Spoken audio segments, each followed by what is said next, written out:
Sarap! Kain! Bili na po kayo! For today's video, ako po ay gagawa ng ice candy. At ito naman po ang mga sangkap na aking gagamitin. Sa 2 litrong tubig, akin pong paghahaluin ang mga sangkap. Bali, nakadalawang gawa po ako ng timpla ng pang ice candy. Hinati ko lamang po ang sangkap sa 2 timplahan. At dahil nga po mainit pa ang panahon, ay naisipan namin gumawa at magtinda ng ice candy.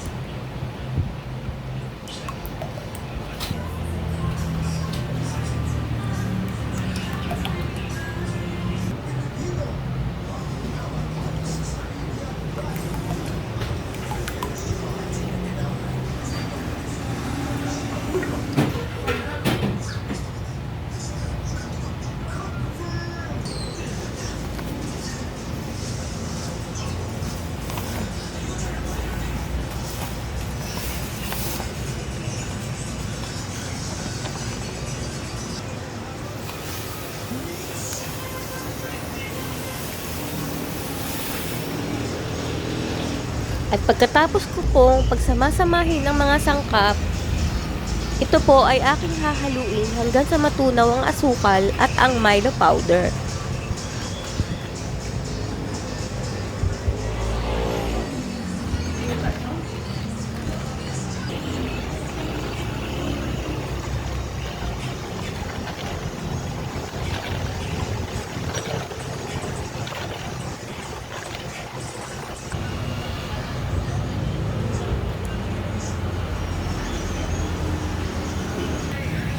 At akin na pong uumpisahan ang pagbabalot ng aking special Milo ice candy.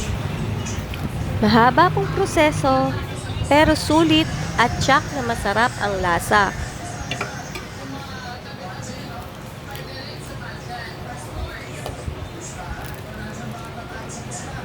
At sana po ay magustuhan nyo ang video na ito. At maraming salamat po sa inyo pong panonood.